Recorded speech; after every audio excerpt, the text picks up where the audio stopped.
I think they could find themselves through fighting as well. How do you deal with that as a coach? History shows the last 2 years that we can do it again. Everybody could do good when they win. So first of all, I want to thank you for even being on this podcast. Yep. Thank you for letting me use your studio and everything. Yes, so thank you, Diego. So my first question for you is, from starting off in a basement to your own personal gym now in Delavan, well, like, how did Avila even come to be? First off, I think just in general, always give glory to God in everything I do. Just in general, I'd probably not be in this same place that I'm at in life right now without him. So always start with that. Aside from that, I mean, I've loved the sport. I've always loved the sport. It's taught me a lot, and lots of risk, lots of sleepless nights. Definitely a risk taker, though. I'm a crash and burn kind of guy, and I want to say that's how it came to be. Also, obviously, the fighters and the wrestlers that I've produced, I think they played a huge part with obviously putting the name on the map, but also just trusting in my coaching. And I think that's definitely put me where I'm at. I have a couple of main people that I've worked with, and they've done really well for me. But then also the other guys that show up the day-to-day. I don't think the fighters would be where they're at if they didn't have the good partners. So I think a lot. I mean, a lot in general. That's a really broad question. So, but yeah, I would say God definitely, and blessing me with the skills that I have. Also, lots of risk, and then good fighters to coach, and then also the guys that just show up to be good partners. That's great. So where did the idea actually come from to make a gym? So I've been around for quite a while, just around combat sports, pretty much my whole life. I started wrestling when I was 4. I had a little break when I was a teen and getting in trouble and stuff. But then I've been around forever. I've coached at other gyms. I've coached wrestling for years now. And then I've always done it under other people. And finally, I mean, things kind of just came into place where I was doing it for myself, and it worked out. I don't regret it. I don't regret not doing it right away. I think I learned a lot every place that I was able to coach, whether it was from a school or a club or wherever it was. So I wouldn't redo anything. I wouldn't redo anything because it wouldn't have led here, if that makes sense. And I wouldn't have the same knowledge that I have if I didn't learn from these other great coaches I was with, and didn't have the same opportunity to work with as many kids that I have had to. Yeah. So when you were first opening this gym, what was like your vision of what this gym looked like, what it represented to people? This or the first one? Because this one just opened. Well, we could start with the first one. So on the first day, I remember I put this place together, and it will always be special to me, as much as it drove me crazy with like the maintenance issues we had to deal with, the leaks, the freaking water fountains pouring through the back door. So I don't think you've ever been there, but you walk in the alley, and then it's in this basement that's terribly pitched, so every time it would rain, water would just pour in. Oh, man. But anyways, and our mat was, the first day that I opened, we had carpet padding and a rain tarp, and that was our mat. And that was our mat. And then we advanced to just foam, and then we kept the rain tarp. Every 4 months or something, we had to switch the rain tarp out. But that in itself I'll never forget. But I really didn't expect much. The first day I remember opening, I remember my wife was super nervous. I was nervous, and it was just me and Miguel at the time. Me, Miguel, and my wife. And Miguel's always stuck with me. I've coached him in high school for wrestling, and then we kind of just stuck with each other since. But it was just me and Miguel. And I remember, I think it was like at 5 o'clock or something. That's when the grand opening was. It was, I want to say it was like 4:30. Just still me and Miguel. 4:45, still me and Miguel. And I remember my wife was nervous, and everybody's like, man, I hope just one person shows up. And then I want to say at like, it was probably like 4:50. And I remember talking to Miguel, like still nobody was there. And I was like, well, Miguel, if nobody comes, bro, we'll just train. We'll just practice like we always done. Yeah. And I really didn't have many hopes at all. I didn't really know what to expect. And then all of a sudden, people started pouring in. I want to say, like, again, this basement's super small, so it doesn't take a lot of people to be packed. But I want to say there was like at least 16 people. That's pretty good for the first day. Just turned out 16 people. We had free food, people just sitting on the side watching. So it was exciting. And it all started in a stinky, leaky basement. But yeah, it kind of brought us to here.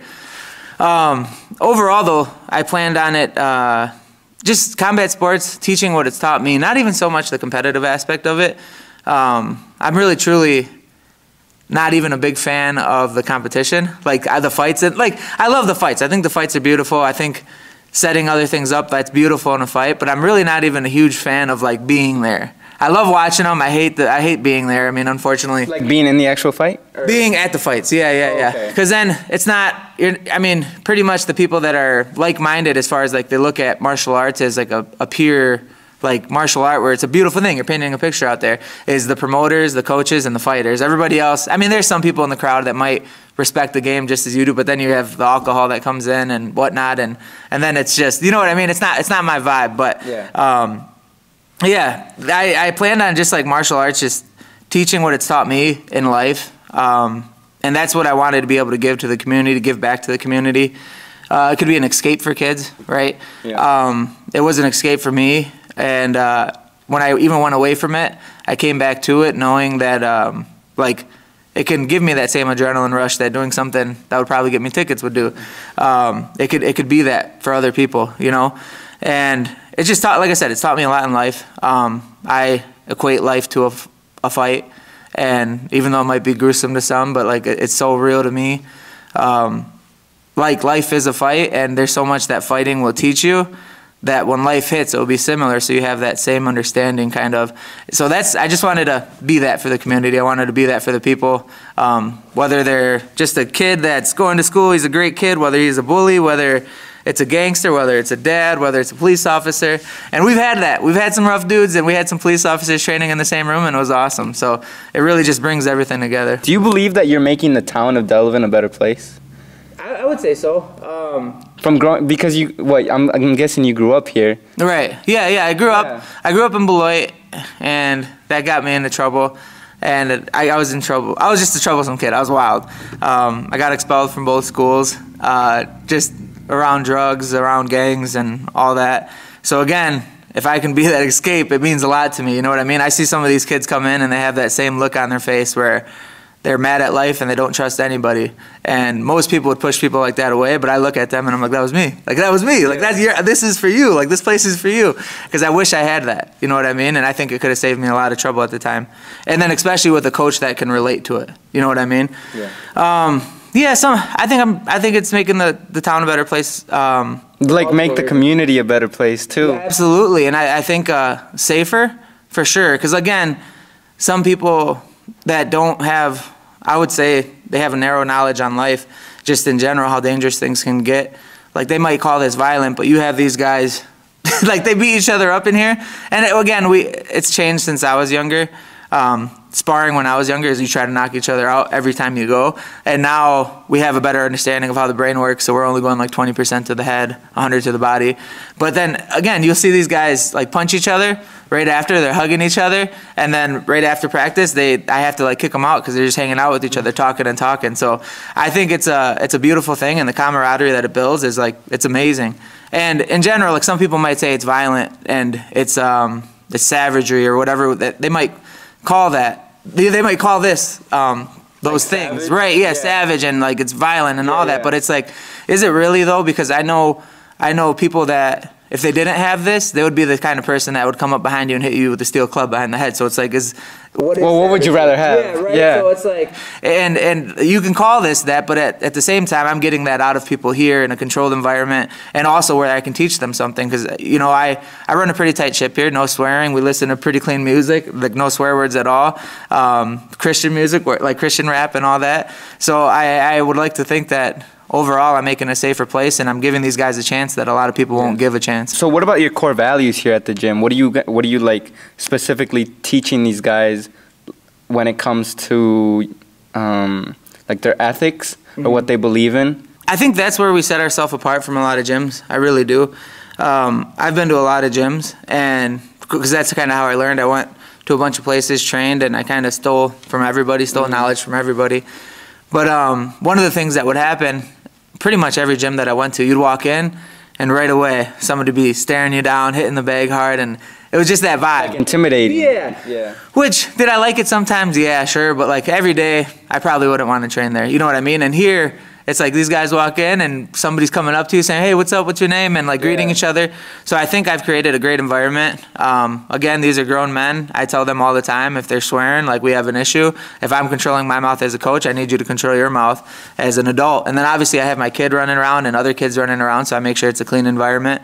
As far as like language goes, even other talk, I've told the guys before that like, if you want to talk like an idiot, talk outside of the gym, or if you want to talk about something stupid you did, talk outside the gym. So I hold it to pretty high standards, respect for sure, taking care of your teammate. But I think just the high expectations and keep the environment clean in general. And it's not it's very humble, a humble environment where like me as a coach, like I'm not trying to hurt nobody. I'm not trying to show anybody how tough or how bad I am. You know what I mean? And I think it goes from the top down, because when you have a coach that kind of carries a big ego, it goes all the way to the bottom from the, you know what I mean? And then it's just who can beat up who kind of thing. But it's not like that here. No one ever has come in here with a big ego thinking that they're the best person walking in here. They have, but they never stick. They never stay, not because we beat them up or anything like that. But like, I think I think if you go to somewhere where you're standing out in that way, you're not going to be comfortable there. And if somebody comes in with a big ego and they meet a bunch of friendly dudes and these guys are tough. Like these are tough dudes, but you would never know it because they don't talk to you like that. And I think they're dangerous. They're dangerous gentlemen. They're dangerous gentlemen at the end of the day. They can be if they have to be. Right. They can be if they have to be, but they will take the shirt off their back for you. They will help you with whatever you need. And they're just those kind of guys. And I think, again, it comes from the top down. So they have everything. These guys are awesome. And if they don't, I don't hear about it because they're great men here. And you know what I mean? But at least they get that. They get the expectations when they come here to live up to that standard. But no, I think that's truly what you hit on, like the core values. I think that's what sets us apart the most. It would be like discipline, respect, not being selfish, kind of all the way down. But I think, again, it's just like a brotherhood rather than guys that are learning how to fight or trying to get good. What makes someone a good fit here at the gym? That they're positive? I would assume so. That's a good question. Like, how do you know that this person is going to stick around rather than you might just see him once and... You know what? And again, aside from fighting, if I even talk about like the wrestling, like with the youth and all that, because that's another whole half of the show here, at what we do here. But I stopped getting excited about potential. I stopped getting excited about athleticism, and I started caring a lot more about consistency. And I think that's the biggest thing. Again, first day you won't know that about somebody if they're going to be consistent. But for a kid, I might see a kid that can bust out 3 backflips, super fast, super strong, just God-given talent. And I used to be like, yes, this is going to be my world champion. This is my break. And then they stop showing up, or they're lazy. They don't work hard. You know what I mean? Yeah. But the first day, I would say a good loser and a good learner. If you could be a good loser and a good learner, I think those are huge. Even with kids, if they lose a match and they can come to me and talk to me about what they did wrong, what they did right, and how can they get better, they'll go a lot further than somebody that's a super athlete, but when they lose, they fall apart. They're done. Exactly. So I think that in the long range of things, and then a good learner. Like some people, they're athletic, but you have to show them the same move about 15 times before they get it. And maybe another kid that's not athletic, but he'll get the small little details the whole time. And I think that those two things, if you're a good learner and you're a good loser, because you're not, even as far as if we switch back to fighting, if you're a good loser, because if you come here and you spar the first day against, for example, Miguel or Joe or really any of our guys, they're all tough. Michael, all of them. I don't want to miss any of them. Don't take it personal, boys. But if you go against any of them, you probably won't feel so good about yourself if you know nothing about fighting. But if you can have the attitude of like, oh, it's just day one, I'm going to get better, and keep that, like you said, positivity. Yeah. If they can keep that in their head and say, yeah, I got beat today, but I'm going to get better. If they can keep that, I think they'll be good. But so much of it, you won't know until they train. You won't know until they spar. You don't know a lot about somebody until for lack of a better analogy, until they get punched in the face and how they react to it, or until they're getting taken down and they can't get up and they're dead tired. Then you find out how will they do and how do they take it, kind of thing. And that, like I said, it's they actually call like boxing, MMA, the chamber of truth, like the chamber of truth. And how far are you willing to go? Yeah, how far are you willing to go? But you can lie. You can lie. You can talk the talk. You could be a real good talker and have everybody believe in you. But when you get in there, like every truth is gonna be exposed. Like you can talk as much as you want, but if can't back it up. You can't lie in there. You can't be a liar. You can lie on camera. You can lie on interviews, but you can't lie when you're in there because everything's gonna show. You know what I mean? And and I think the people that compete, they stay humble because they know. Like if they run their mouth, they're gonna have to show it when time comes. Yeah, so it's definitely and I think it's a crazy thing because it's like tried by fire for sure. Because like once rubber meets the road, like and there's guys that train really good and like they're really respectful guys, but then competition comes and they only bring like 30% of themselves. Even with wrestling, I've coached wrestlers that are. Like they could be national champs every day in the room, but then when they wrestle, they're only like 30% of that. So, and that's part of the psychology that comes with coaching too. And do you think that comes with fear? Fear of losing, fear of being punched in the face? Like how do you deal with something like that where you see that, well, let's just say Miguel, for example, that he starts to doubt, like doubt comes into your mind, like you guys are about to go on a fight. Oh, but this dude's way taller than me, or this dude's like, all these things start to go through your head. How do you deal with that as a coach? Like I said, or even how did you deal with it in your personal life? So just in general, I would say I would be terrified every time I competed. Absolutely terrified, shaken. I would get my heart checked before the match by the doctors, like the medical doctors, and they'd be like, "Are you okay?" And I'm like, "I'm good. Like this is normal. Like I'm freaked out." Yeah. And literally every fight, my jaw would be shaking, and then once the bell rang, it came over me, and I was good after a couple punches, or even just moving around a little bit. But I would say as far as like competition goes, and I think this is again what's helped me as a coach understand this throughout time, is all people are different. All athletes are different. You kind of got to work with each one. I'm not going to do the same thing with every athlete. It doesn't work that way. And I don't have like a core set, like if I'm going to make this guy a champion, they're going to do this, this, this, this. And I don't prep them for a fight that way either. I don't say, because one of them likes me to be calm, likes me to calm them down, joke with them. And then another fighter that I coach, like for Miguel, for example, like you got to smack him up a little bit and like tell him like, yeah, you're the baddest, like you're that man, like yeah, like you're a bad dude. And then like so they're all different. They're all really different, and there's really no. You really got to work with them. You're coaching them. I'm not coaching them to do what I like. I'm not coaching them to do exactly what I did, or I'm not doing them to coach because Miguel was like one of the first kids that I worked with. I'm not coaching them to be just like Miguel. I'm trying to figure out what works best for them, if that makes sense.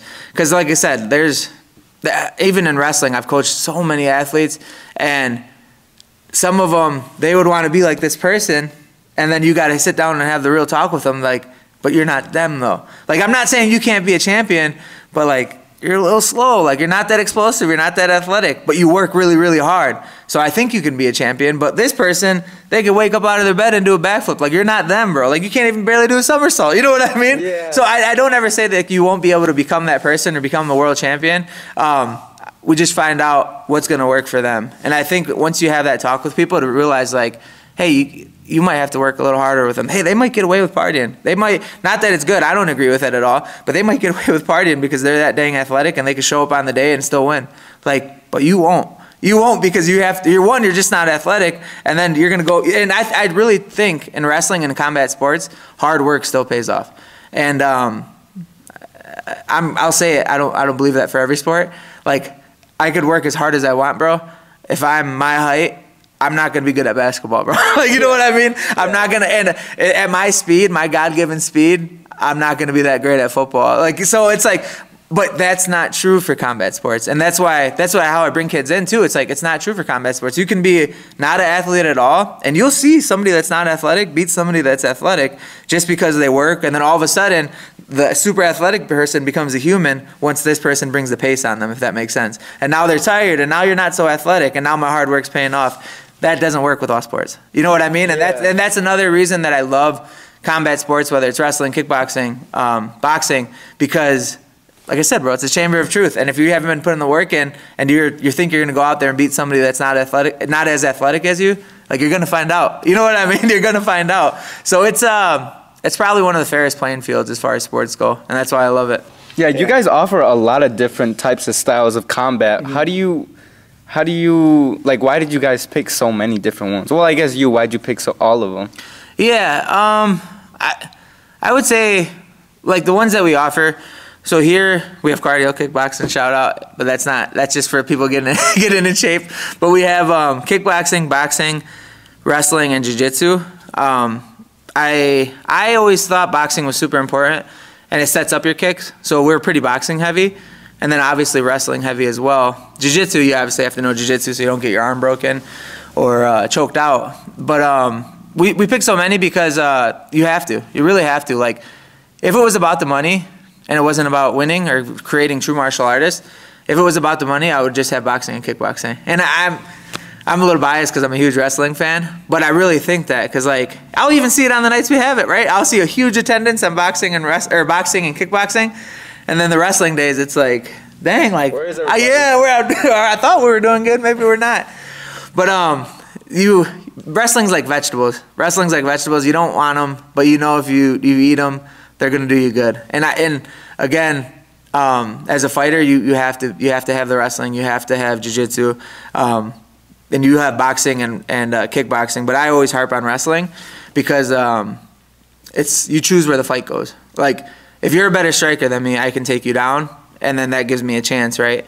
If I'm a better striker than you, but I can also stop your takedowns, then I'm winning the fight or I'm knocking you out. So wrestling's like the dictator of where the fight goes, and then also it's like a control how to keep people down. But we have to offer everything just so we can be true, like, open to everybody, kind of. Open to everybody, right? Because some people just come to boxing, kickboxing. Some people come to just the jiu-jitsu days, and then nobody comes to just the wrestling days. No, I was gonna say it, but nobody comes to just the wrestling days. Why do you think that is? Why do you think people just don't really care for? Is it just because it's not as cool as boxing? You think? Like, it's not as flashy, maybe because you're just. No, it is. Like, you can throw somebody in a beautiful way and make it look cool.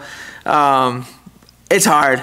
It's hard. I mean, you get really exhausted. You're using all your muscles, and it's humbling because it's not something you can start late. I don't think. You can. Like, I can learn a good defense. I can have good wrestling defense. But as far as offense, I'm not going to be very prolific with my offense if I started wrestling late. So I'll see wrestlers. You start these sports young. Wrestling you do. Wrestling you do. I've seen, like, for example, Joe hasn't really thrown any hands at all until he started training here, and his hands come along great. We'll go to boxing gyms. He'll box guys that have been boxing for a while and hold his own. That won't happen. I mean, no, not at his level because he's a two-time All-American. There's nobody that's going to walk in their first day and have a good match with them. Where, like, the opposite can happen. You know what I mean? Where somebody can walk in and catch up to boxers really quick with just a couple techniques. I know there's going to be boxing fans and saying that's not true, but, I mean, if you do the statistics, it's true. When one of your fighters steps out on the mat, what do you want your fighters to be representing? Who do you want your fighters to be representing? Themselves? The gym? A better man. A better man, whether that's if they get pushed in deep waters, they're able to handle themselves and they're able to keep their composure. They carry themselves with respect and pride. I mean, as far as the gym goes, representing my name well. I'll tell the wrestlers that all the time. The little kids, those are the ones that will make you look stupid really fast. And they have Avila on you know what I mean? They have Avila on their chest, on their singlet, and now they're throwing their headgear ticked off and not going to shake the guy's hand, not yelling at the ref. And you gotta, so that, I would say more so the kids. I have higher expectations. The guys, I mean, these are grown guys. Like, they should know what's right and what's wrong. Right. They should know what's right and what's wrong, but, like, there's nothing like it. A lot of that you don't really have to remind them of, but, like, when you're going to fight somebody, it's like you're going to do a rare thing that you'll never. I mean, you can tell your grandkids about this. Like, a lot of people they can never say, hey, I used to fight. You know what I mean? Or I got in a couple fights. So these guys are in such a different headspace, especially their first time out there. And most of them, I don't know, you can't remember talking to Miguel about this, but most of them when they walk out there, the thought in their head is, what am I doing? Like, what have I got myself into? Like, what am I, but at the same time, you're walking with a big chest, you're walking with your chin high. Nobody would ever know, except coaches and people that have done it, that they're thinking, what am I doing out here? Why did I do this? And then when they're getting in the ring, this guy wants to beat me up. Like, and you have all these thoughts. It's too late now. But think about the control that gives you as far as like controlling your emotions and your mind and your emotions and not giving in. Like, it takes you to a place that not a lot of places in life will take you. It really does. It really does. And that's, any combat sports, any kind of competition, one-on-one, whether it's jiu-jitsu, wrestling, anything, it'll bring that out of you. And I think that even at a young age, that brings a lot out of a kid because they get to experience that kind of stress where maybe some adults don't experience it until they get hit with that, until somebody really ticks them off or they get lost, they're out of a job, you know what I mean? They don't deal with that kind of stress until then, so their adult never dealt with stress like that. Where a kid that's wrestled, he's dealing with it every weekend, or somebody that's fought, they've been in their deepest fears and still found out how to, you know what I mean, go about their business. So why do you think that people fight then? Knowing that they might lose, that they might be seriously injured? Yeah. Like, why do you think that people fight? Or better yet, actually, let me ask you this. Do you think that when people are fighting, are they trying to prove something to themselves? Or they're trying to prove something? Or even like, I think you said it earlier, like find themselves? Different reasons. I'd really say people come in with different reasons. Some it might be to prove something, either to themselves, to family, maybe to people that they failed. Heartbreak, right? Who knows? Yeah. Or maybe it's like those people that they don't think that they have anything left, almost. Right. Yeah. And I think they can find themselves through fighting as well. I would say they probably try to find themselves, but I think overall they might just come in to train at first. Some guys come in and they say, I want to fight someday.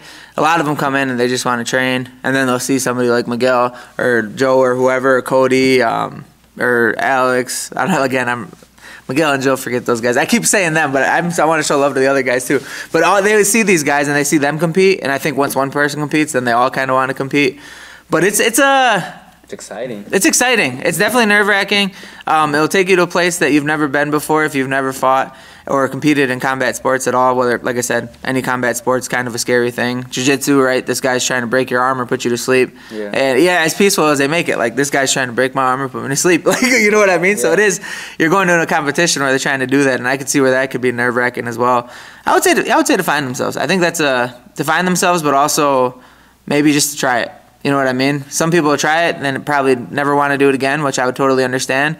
Some people try it and they win and they love it, and then they lose, they don't. And some people, they'll lose a few times and they'll still love it. So I think it teaches you something. It teaches you something for sure about yourself, and it teaches you how to deal with fear. But again, when I was telling you about being a good loser, like you find out you find out if people are able to lose or not. Yeah, and that's a great term, a great loser. That's something I've actually never heard anybody really say, but that's, like, I know what you mean by that, and that's actually like a really, really good message to people. It's huge. I think I just started saying it like more recently, but like it's so true. And whether that's in, you got to be a great loser in everything. You really do.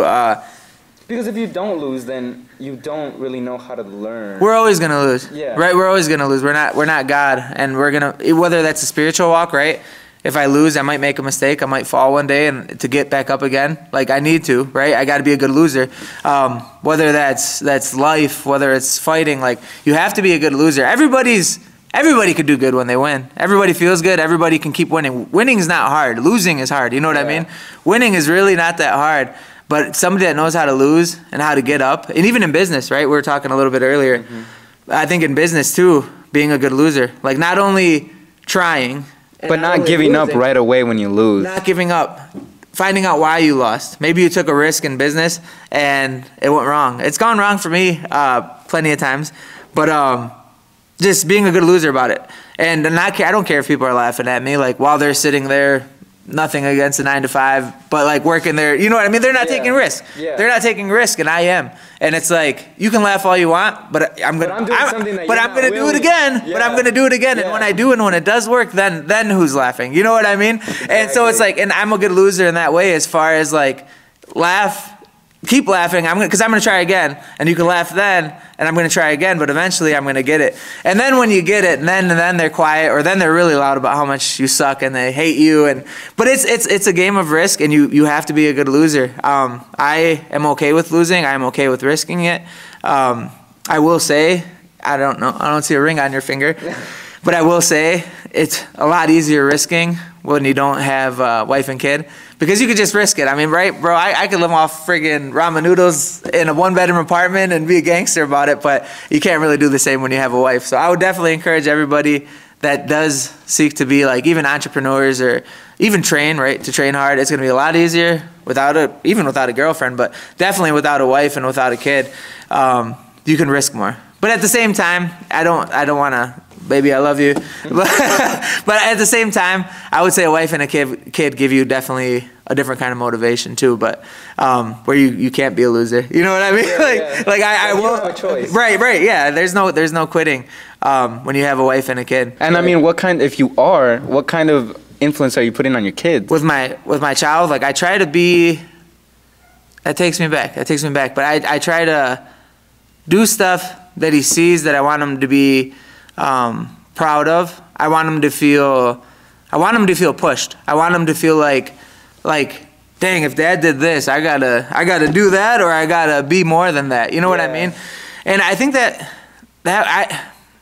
think that's where God came in. He taught me a lot, because I didn't understand a lot about what a good father is until then. But like, when you brought up kid, that just really took me back. But that's a lot. That's huge. Because I love my kid. Behind you there, that was my firstborn son. That's it. We started that company after him. RCC? Yep, RCC or Romir on that wall. And so it means a lot to me. And I'm far from perfect, but I always hope to make them proud. And I think I'm proud of what I am, and I like what he sees. And I only hope that if I'm not here, that he can look back and say like that he can have shoes to fill. You know what I'm saying? Yeah. And a lot of people don't have that. A lot of people don't have the big shoes to fill, and a lot of people don't have the father to look up to push themselves. You know what I mean? I hate to say it, most fathers aren't even present. So if you're a drunk dad and you're at home, you're already better than your dad because he hasn't even been present. You know what I'm saying? So it's like, and my father, he's a great dad, worked his butt off for me. I hope to be better than him. And I hope my son's a better dad than me. And then the Avila name is some great name that's widely respected because it levels up every generation.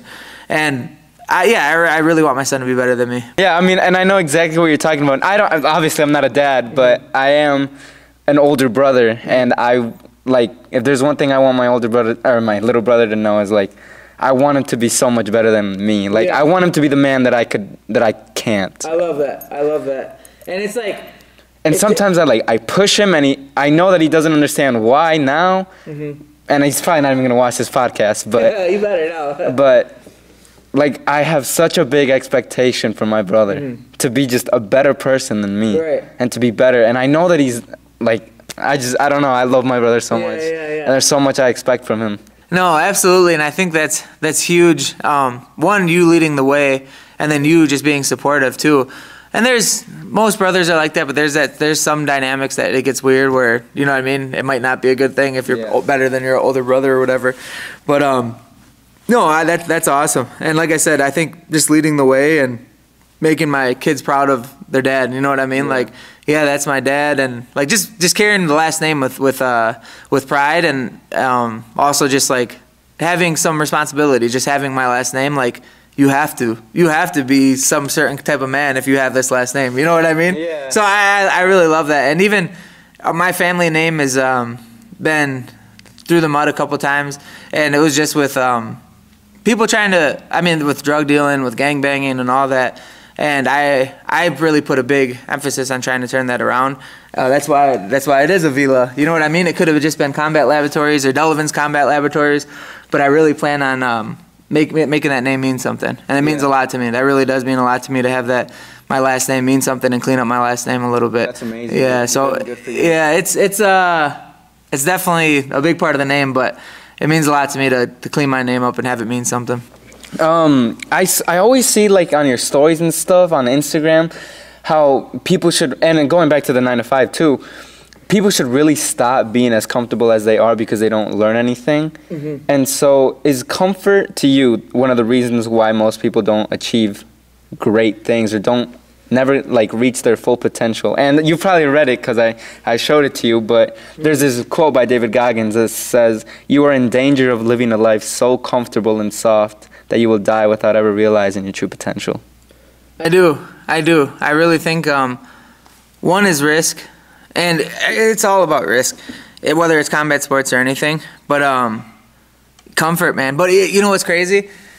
I will guarantee that you'll become a better athlete. I'll guarantee that you'll become a better martial artist. I'll guarantee you'll become a better wrestler, a better man. I can't guarantee you'll hit your goals. And that's why I think some people are so okay with not trying because they don't want to find out. Some people really, like, they have potential, but they don't want to find out. They're almost scared of how good they can be. But then also, I'll tell a kid, like, even because young kids, like, they're crazy athletes now. When I was in high school, you could be a four-sport athlete, and now it's not like that. Like, you got to specialize in what you do. If you're going to compete at the national level or highest levels, you got to be committed, right? There's kids that, some of the kids that I talk to, like a lot of them that are good, you talk to them and like, oh, parents like, oh, they're homeschooled. It's for training purposes. And you're like, holy cow. Like, it's that serious now. Like, I was still being wild a little bit in high school and like not totally focused, and these kids are homeschooled so they can train more. And it's like, and even then, they might throw their social life away, and which I think is stupid anyway. High school is a bunch of blurry faces. It means nothing. You know what I mean? I wasted so much time trying to be cool or trying to fit in. I could have been hustling. I could have been working. But anyways, they'll throw away their whole social life and still not achieve their goals. But it's like, that's the risk. That's the risk you take. And it's like, will you be good? Absolutely. You'll be better than most people. But it doesn't mean that you're going to win. You might, I was talking to one of my athletes and I was telling her, like, you might train, you might commit 100%, and if you don't show up on the day, you might not get it done. Because especially for like Olympic stuff, like you got every 4 years, right? And what if you get injured? What if you like tear an ACL, but then you're ready for the next one, and then I don't know, like you get sick, and now you got to perform, and now you don't even hit your goal, and now you look back, you didn't go to all those parties, you didn't hang out with all your friends, you didn't go to school because some of them are homeschooled. For what? You know what I mean? Yeah. And I don't say for what, because I think it's awesome that they do that because they know how to commit themselves. But at the same breath, I would rather have them deal with that, looking back and saying, I did all this. I would rather have them deal with that than to go the rest of their life saying, what if? Yeah. What if? With the regret of asking, what if? What if? I could have been. That's a scary question to ask. Right, that's a terrifying question. You die with that. Yeah, you die. And at least if you go 100%, if you commit yourself, and if you give everything you got, you know, hey, I tried, and I was pretty dang good. And if you did, you're still real good, right? And it's like, and you have a peace of mind when you go to sleep. Where there's other people that it's like, what if? Or I could have been. I should have been. Yeah. And where now at least you can go to sleep and say, hey, I did it. Like, I tried it. Yeah, I tried it. And maybe it didn't work out for me, but I know the answer now. Right. And what I mean, what does it hurt at the end of the day? What is not going out partying and drinking hurt? What is being disciplined, working out every day? What does that hurt? Like, you know, it doesn't really hurt anything getting better. At the end of the day. Right. It's only what people call living it up. I don't agree with it. I think it's stupid. I think it's a big waste of time. And you know what's crazy? A lot of these things, when I talk to high schoolers, it doesn't make sense. They think I'm crazy. And then once they get older, they're like, oh, okay, that crazy guy, like, he did say some good stuff. Or that crazy. I should have listened. Yeah, I should have. And I'm telling you, bro, so many times I've coached high school, and I would coach these little runts that didn't want to work hard, they probably didn't even know what it means to work hard. They don't want to be disciplined, they don't want to work hard, and then they're done. And then they realize, like, dang, that was one cool sport. And then you see them coaching. You see those same guys that you were trying to convince. Now they're coaching and they're teaching the exact same thing that you were. Some kid to say, please listen to me. This is going to be really cool. You really want to work hard. And the kid doesn't want to listen. If somebody could figure out how to let a kid see that before they get old and realize too late, that would be the $1 million product. Because that's the hardest thing to get, is to get a high school kid with youth, right? Where people are jealous of youth and health. Because that's something you can never get back. Right. And if they can find a way to have a kid see past all the bullcrap lies that life throws at you about partying and fitting in, being this, being that, and they just show them how to work hard and be dedicated and disciplined. If you could figure that out, that would be the $1 million product. But my friend, we have yet to find out. You said that the Avila name has been thrown around out there, but what type of impact do you want to leave your students once they're done here, or once they move on, they get older, you know? Yeah. Lifelong martial artist. And again, I think that they take what they learn from fighting, what they learn from competing, they always take that with them. There's times in life where you just gotta, like I said, I talked about being a good loser, but there's times in life where you're gonna have to go back to everything that you've learned positive in your life to try to get out of the hole that you're in. And I think they can take that with them. For example, for me, so that RCC, I told you I was my firstborn. I didn't tell you a lot about it, but my first son, he passed shortly after birth. He was only with us for 2 hours. Oh, wow. So we kept this brand alive for him. It's just like a combat brand, and people wear it for running, working out, whatever.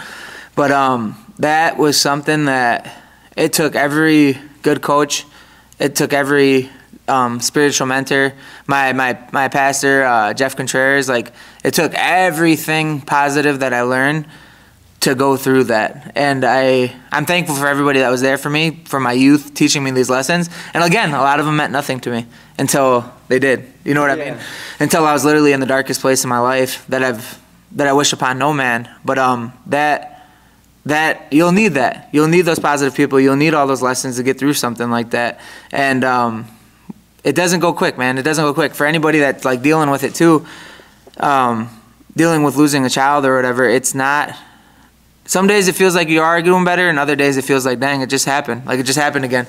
And the biggest thing I've learned, I mean, God really got me through it. There's a scripture in the Bible that says, it's David. He lost his son, and he was saying, I can't go unto him, or no, he can't come back unto me, but I can go to him one day. And I think that's one of the only things that got me through, or one of the biggest things that helped me get through this, because I have a hope. I have a hope. You know what I mean? If I didn't believe in God, the last time I saw my son would be the last time I saw my son. And I don't believe that. I believe, I have faith in God that when I make it to heaven, and I got to fight the good fight, right? I got to fight the good fight. The Bible says fight the good fight of faith, because it is a fight. It doesn't say walk the good walk or breeze through the field because it's an easy life. It says fight the good fight of faith. And I have the hope that I'll see my son again.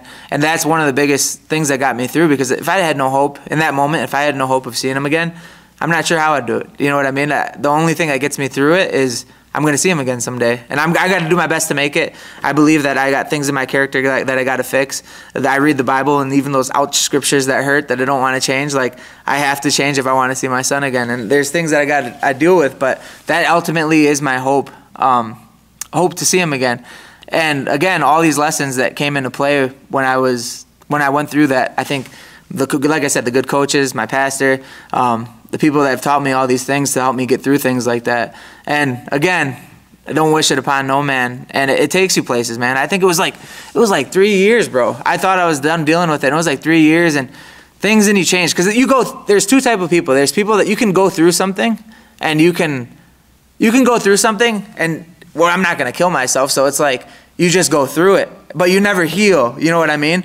And I would like to say it was like 3 years until I finally started finding out how to heal myself. Like, because I got to a place, man, where it was like I was scared to trust people. I was scared to lose things because I just lost my son. So I'm in this place of life where I feel like if a friend even as closely offends me or does something, I'm like, I'm gonna lose them. So like either I would get ugly with them, or I'd push them away. And it just brought me to a bad place in life until I learned gratitude. And I remember a coach talking to me about gratitude, and I started realizing, like, man, like I'm living my life terrified of losing everything now because I've lost my son. So like, what else am I gonna lose, kind of thing. And I pushed a lot of people away. I really did.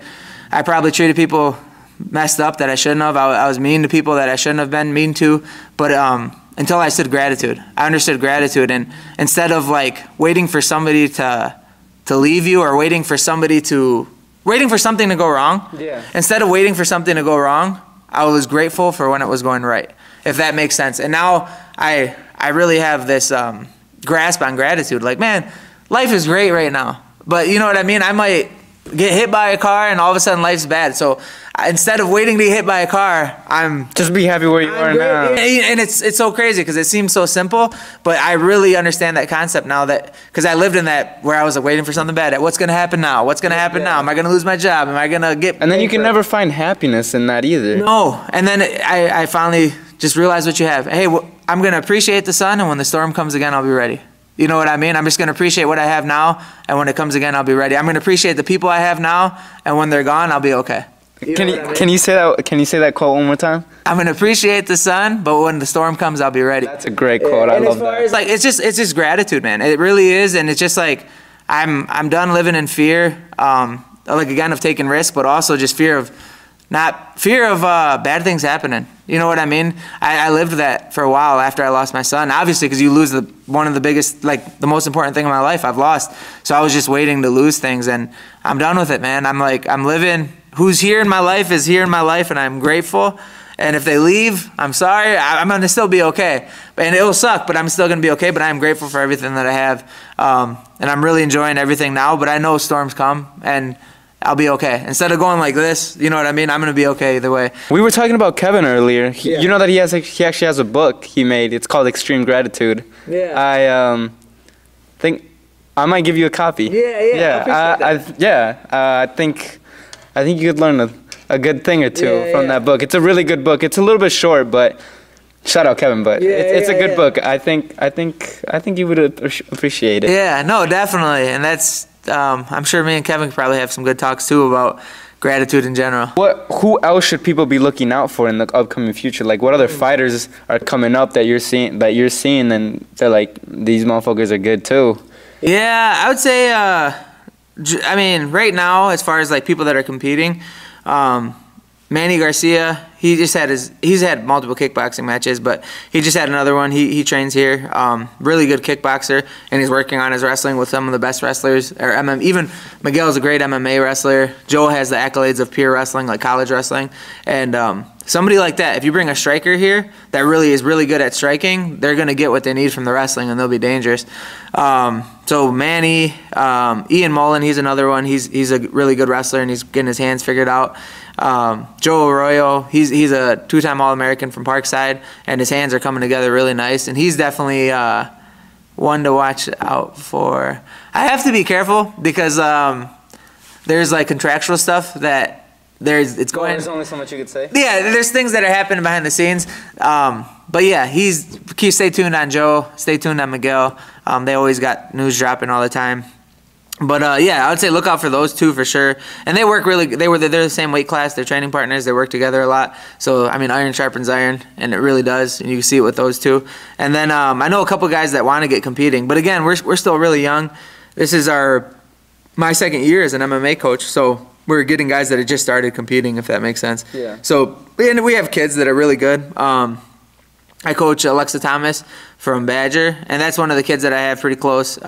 She's a beast. She just All-American at World Team Trials, and then she was an All-American at the last tournament. So she's traveling. Is this all under your? Yep. And so it was at the old gym. It was Avila Mixed Martial Arts, and I changed it to Avila Combat Laboratories because I wanted to push the wrestling more and push individual boxing classes, where before it was more just mixed martial arts. So yeah, the wrestling's definitely picking up. But yeah, she's one to watch out for. Cadence Diedick, she wrestles for Iowa now, and she did really good. She was a runner-up this year at World Team Trials, but last year she was on the World Team representing USA. So like we're doing big things. Yeah, that's awesome, bro. Yeah, congratulations. So having people on the world level in wrestling and then MMA too. I mean, Miguel's tearing through the ranks, and then I know Cadence. We didn't have the result that we wanted at World Team Trials, but she's a couple adjustments away from blowing up, and I see that.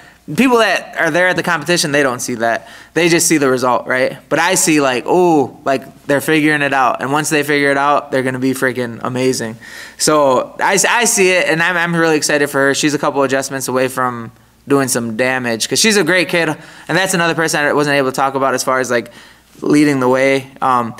She stuck with me through everything, through the gym transitions. She was with me. So she's been there since the beginning. Since the beginning, yeah. But when we started over here, she was in that basement, in that stinky old basement, and she, I want to say I always forget the drive, but she drove something like 2 hours up, 2 hours back just to train. So 4-hour drive to train like an hour or so. Great kid, and she's definitely doing great things. And then also you have all these, because women's wrestling is the fastest growing sport in America right now. Oh, really? Statistically, yep, fastest growing sport in America. And she's leading the way for all these kids. And these kids, if it wasn't for Cadence and people like Cadence, like they wouldn't have nobody to look up to. But she's really leading the way. And there's a bunch of girl wrestlers in here now, and they have her on the T-shirt and everything. So that's awesome. She's a big deal, man. I'm super excited for her, and she's gonna. I hope that we see Olympic gold one day. That's the dream. That's the goal.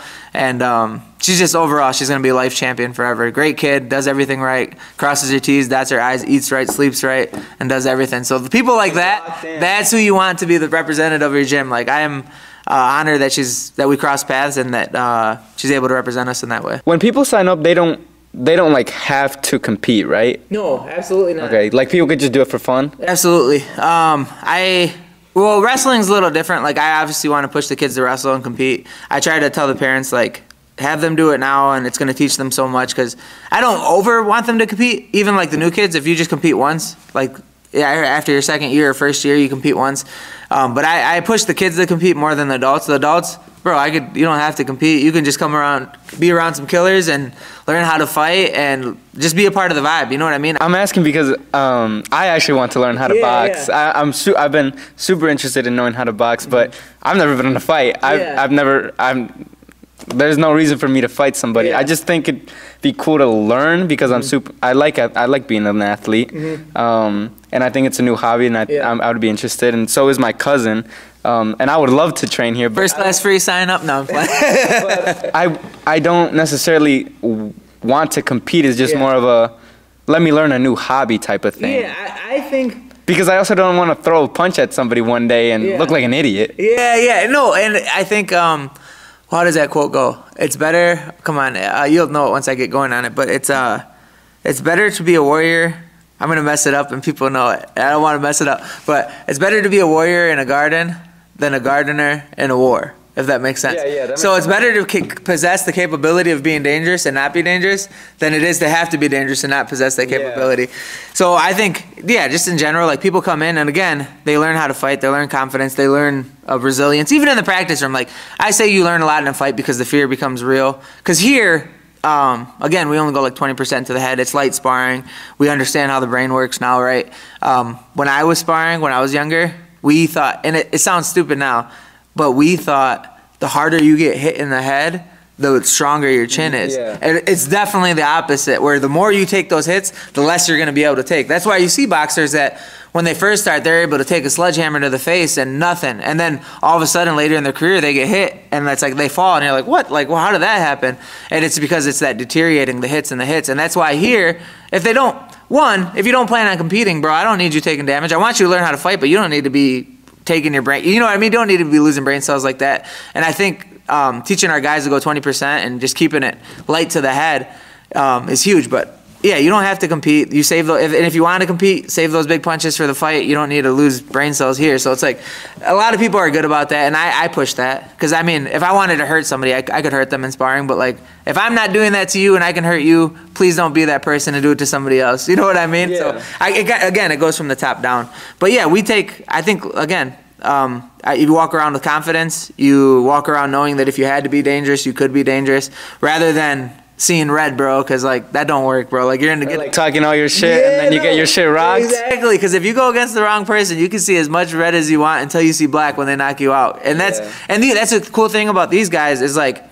They don't walk around like that, bro. And that's scary. And Delawin's going to be a scary place because before you can go ahead and talk to the wrong person and maybe go punch the wrong person and slap the wrong... Like, you can go slap anybody and nothing would happen, but these guys you would never know. Before we wrap up this podcast, this is a question that I ask everybody at the end of the podcast because I think it's important and I hold a lot of value in it.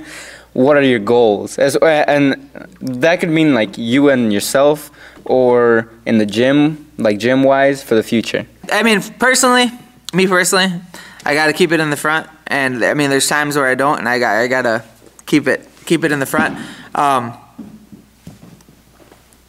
make it to heaven, be a good husband, be a good dad. Those three are the top. Anything else that goes before that shouldn't be there. Aside from that, as far as like my business ventures, keep taking risk, man. Keep taking risk and keep building. Build smart. Not make the same business mistakes that I've made in the past, and growing. Make more connections. Keep good friends. That's one thing too that I would encourage other people is just surround yourself with good people. I say come in the gym and be dangerous, right? Or be around dangerous people so you can become a dangerous person. I have a few business friends that I'm super grateful for. I don't want to put them on camera or put their name out there, but there's individuals that I see weekly that are coaching me. So even as a coach, I still get coached in business, and I'm always putting myself around people that are way better in that game than I am, and that's how you grow. So and that's how you keep learning, right? It is, man. It is, and these people are far more successful. Maybe I'll catch them one day. But probably not, because they're pretty up there. But I learn a lot from them, and I'm grateful for those people as well. But as the gym goes, I mean, build good men, build good wrestlers, and with wrestlers, I'm just trying to build life champions. People that are going to be champions at life. They might not see that state championship come. They might not see the national title come. But my goal is to build life champions. People that are going to be that they know that they can win in life. Yeah, they're going to win in life. They're going to be good. They're going to be good citizens. You know what I mean? They're going to be valuable to the community. And that goes before anything. Like the world championships are great. And I say this before I cut it. That matters to me more than anything. If I'm coaching you and you're this nasty striker, you knock everybody out, you're a great wrestler, but you're a piece of crap human, like this place ain't for you. Will you even allow people like that to train in your gym? Again, like some people will though, like some people will. If the guy has potential, they'll keep him around, but if I see that in somebody, even if they're like a valuable fighter or if they have a good wrestling career, like this place ain't for you. Like that's not, I'm a bad person if I care about you being a champion more than a sport champion more than I do about you being a good person. So just building good men, man. Just building good men, and obviously as far as the business goes, build more fighters, right? Just build a bigger gym. I really don't know. I was actually talking to my accountant, and they were talking about how many members I have, and they're like, oh, what about next year when you double? And I was like, double? Like, that would be crazy, because that would be like 140 members. And then she's like, but yeah, didn't you double from last year? And I was like, I did. But you know what I mean? Yeah. So like, when you think of like 30 to 60, it's like, but then you think of 60 to 120 or 70 to 140, you're like, but I mean, I guess try to keep the trend going of doubling. I mean, that would be cool. That would be amazing. Yeah, that would be pretty sweet. And history shows the last 2 years that we can do it again. So I'm excited for that. And yeah, I think the goal is just to win and be a good loser. I love that. Be a good loser. Yeah, that's good. Well, you were just talking about members. So are you always taking new members for people who are watching? Always. I say that now, but there's some nights where I start looking around and I'm like, there's no more room in this place. So we might, and it fluctuates. Summer fluctuates. Sometimes it brings in more people. Sometimes it brings in less. And I'm still trying to analyze the data of the business because I don't know if more people are coming because of the excitement of the new location. So I don't really know the actual business analytics yet because it's the locations and so much has changed. But anyways, I am taking new members. However, there are some nights where I think we're not taking new members because we're pretty packed. I think once we get like 40 people in here, like I think that would be that's the cutoff? That's probably the cutoff. And as far as safety, you don't want kids tripping over kids and all that. So then we'll probably start a waiting list or open like a bigger location or something like that. Or I don't know. I got to figure that out. It's scary because you asked me that. I try to avoid that question, but in reality, it's coming pretty soon of where I'm cutting them off. But yeah, right now we're accepting new members. We don't accept just experienced people. You can have no experience at all. And yeah, any experience in any combat sports whatsoever, and you're more than welcome. As long as you work hard and, like I said, you're a good learner, a good loser. I think anybody can come in as long as they can keep that aspect and a good attitude. Yeah, and like Miguel.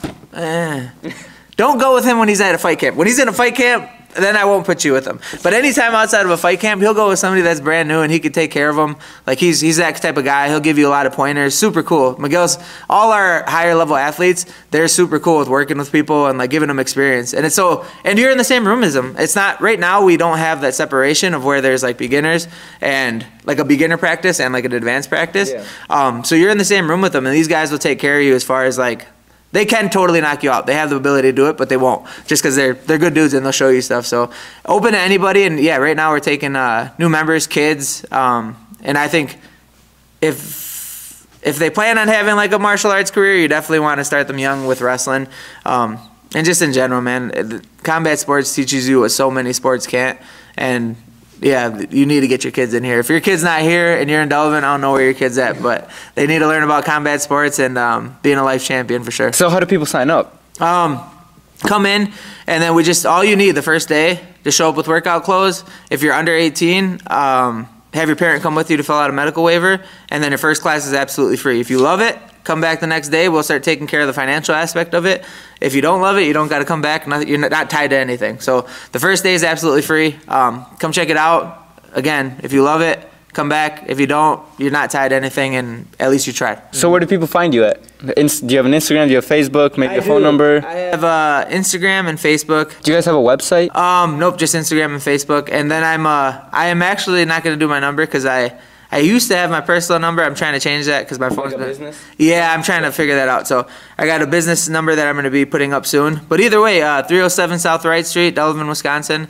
And come check us out. First class is absolutely free. Bunch of good dudes here, good kids, good coaches.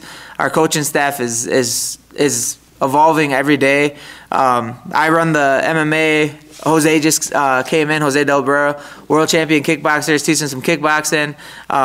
Two-time All-American, teaching the wrestling. We got some of the best here. And then the jiu-jitsu, we run our jiu-jitsu. Andrew Trace teaches our jiu-jitsu. One of the most dangerous dudes around. Has beat some high-level UFC guys that are in the UFC now. So he's, I mean, killers from top to bottom, man. So definitely get your kids in here. Good group of guys. If you haven't came in yet, you're missing out. So make sure you get in. Any final messages to anybody watching or anybody that they like want to join kind of, but they're kind of scared? Like any final message? Hard work, God first. Great. Keep it short and simple. Yes, sir. Man, I want to thank you so much for this podcast, for your time, for your effort, for letting me use your gym. Yeah, man, I really respect what you're doing. Again, I was telling you earlier when off camera, but I mean, your level is above where I was at as far as being young, and I don't even know what I was doing. I was probably, how old are you, 22? I'm 18. Oh my God. All right, so 19, bro. You're killing it, man. I was still baby brain at that time, and you're killing it. And G for sure, man. You're tearing it up. And I wish I was understanding life. You and my boy Dre. Dre, I always compliment him on how far ahead he is in life. I'm glad. I don't know how you guys did it and how you guys found the right people to emulate or even look up to, and how to kind of break the matrix, as they so to say. But like, definitely you guys are levels ahead, and it's like good to have you guys around too. I'm just as excited for you as you are for me, and like I know I'm going to see you in a couple of years and you're going to be killing it too. I appreciate that so much. I thank you. And yeah, I thank you for the time, for the effort, for letting me use this gym. And I think that we talked about some really, really good topics, and we gave some really, well, not me, but you gave really good advice to people. And we have very similar mindsets. Yes, but yeah, I want to appreciate you so much. Thank you guys for watching. Good podcast. Thank you. This is a great podcast. Yes, Thank you.